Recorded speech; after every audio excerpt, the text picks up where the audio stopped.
There's anger, there's resentment, there's fear. You're mad at yourself getting yourself in that situation. He just came to the hospital, he signed those papers, and that was the end of that. I don't know why or what happened to make him do what he did. I cried at night when she went to bed, trying to figure out how I was going to do this and how I was going to do that. You try not to do those things in front of your children because you need to be strong for them.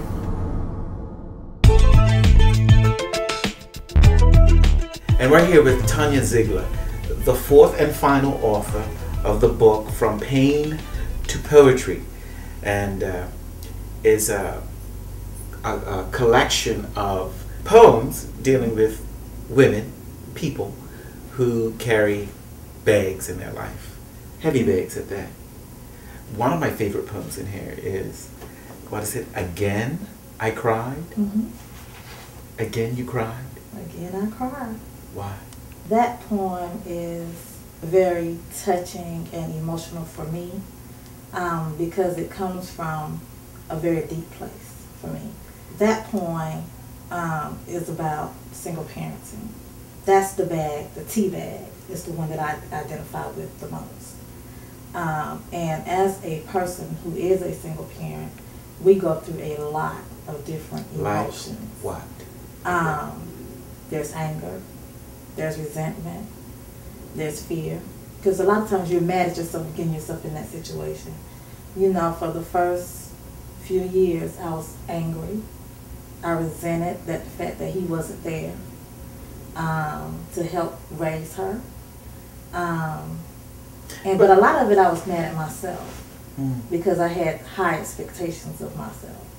And that was not in the plan that I had for myself. I was 1 year out of college when I got pregnant with her. And so I hadn't even had a chance to establish a foundation for myself, let alone trying to raise a child. So now here I am, fresh out of school, and I got this baby. You were angry. First angry at him, then angry at yourself. Yeah, I was more angry at myself than I was at him. And why were you angry at you? When I first got out of college, my goal was to get a job, get myself established, and then get married, and then have children. You know, I was raised in a two-parent household. Was it a healthy home? Yeah, it was a healthy home. Both my parents worked, they still do. And they raised us with, you know, a lot of the hard work ethic, the good morals. You know, I was raised in church.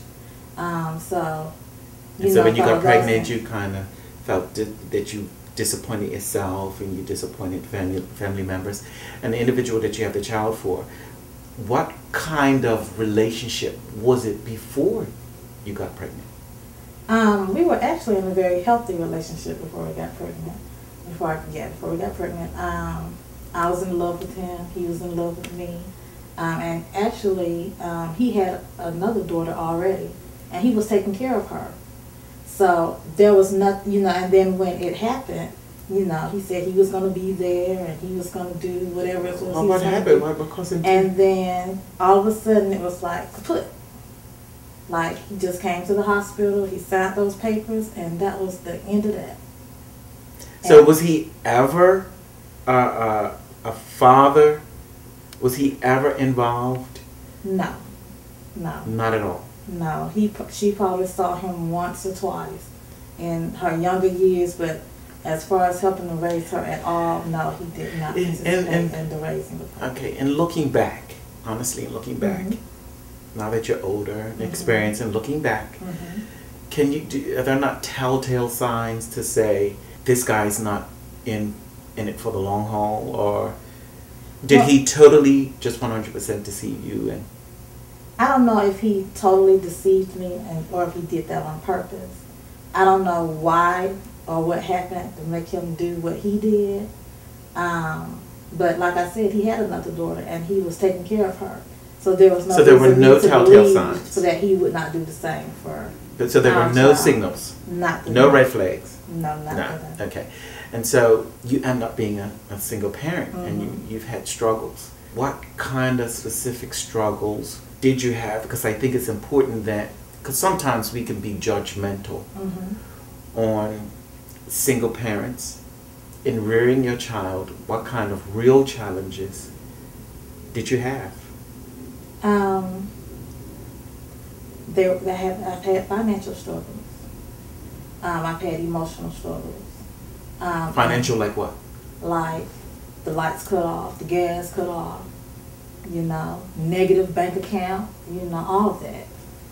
Because, rather than pay the light bill, I made sure she had something to eat. Rather than pay whatever this is, she had to have stuff for school.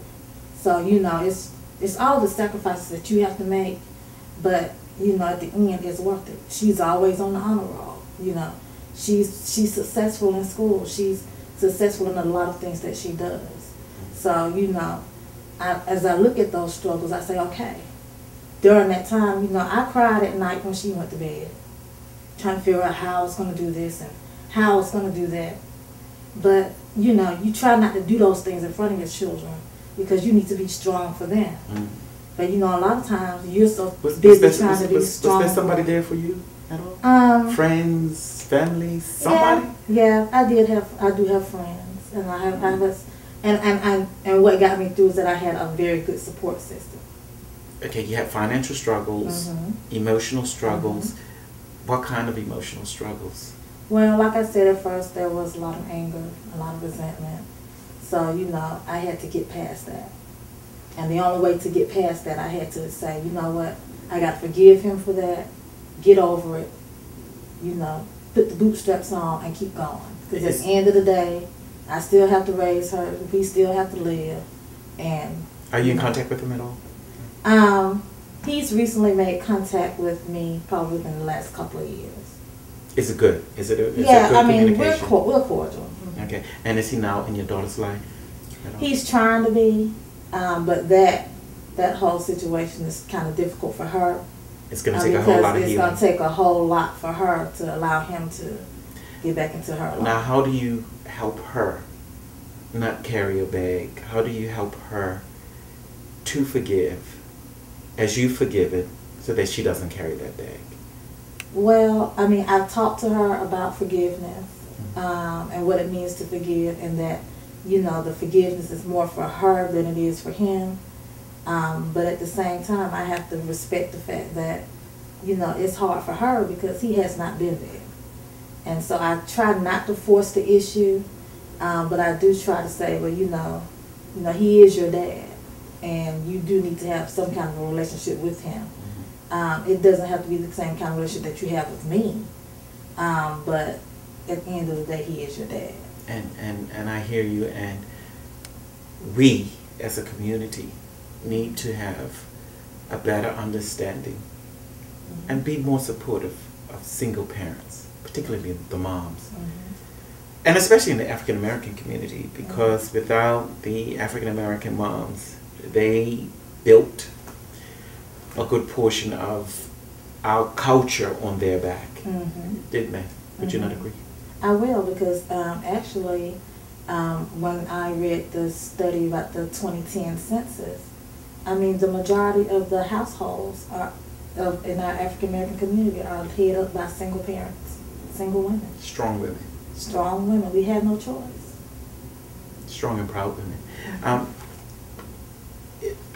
Outside of the Again I Cried, which is my favorite poem that you wrote, what poem resonates with you and why?